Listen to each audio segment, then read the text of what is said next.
তো বন্ধুরা, একটা কথা তো অনেক ফেমাস যে একজন সাকসেসফুল পুরুষের পিছনে একজন নারীর হাত থাকে। তো এই কথাটা কোথা থেকে এসেছিল বা কোথা থেকে উৎপত্তি হয়েছিল, আজকে তোমাদের সেই গল্পটাই বলবো। তো একজন রাজা ছিল।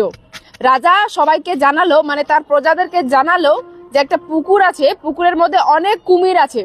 সেই পুকুরে সাঁতার কেটে কেউ যদি এই দিক থেকে ওই পারে যেতে পারে তাহলে তাকে 5 কোটি টাকা পুরস্কার দেওয়া হবে। আর যদি কারো মাঝখানে মৃত্যু হয়ে যায় তাহলে তার বউকে 2 কোটি টাকা দেওয়া হবে। এটা শোনার পর একজন একজন পুরুষ মানুষ তৎক্ষণাৎ পুকুরে লাফ দিয়ে সাঁতার কেটে এপার থেকে ওপারে চলে গেল। সবাই ওই পারে যখন পৌঁছালো, সবাই তাকে অনেক বাহবা দিচ্ছিল যে ভাই, তোর এত সাহস, তুই এপার থেকে কুমিরকে মানে চকমা দিয়ে তুই এপার থেকে ওই পারে চলে আসলি, তোর তো বিশাল সাহস। তখন সেই ছেলেটা বলছে যে সেসব তো ঠিক আছে, কিন্তু আমাকে ধাক্কাটা কে দিল? তখন তার বউ হাত তুলছে যে আমি ধাক্কা দিয়েছি, কেননা আমি জানি যে তুমি সাঁতার কেটে যদি এই দিক থেকে ওদিকে পার হয়ে যাও তাহলে আমরা দুজনেই কোটিপতি, আর যদি তুমি মাঝখানটা মারা যেতে তাহলে আমি কোটিপতি।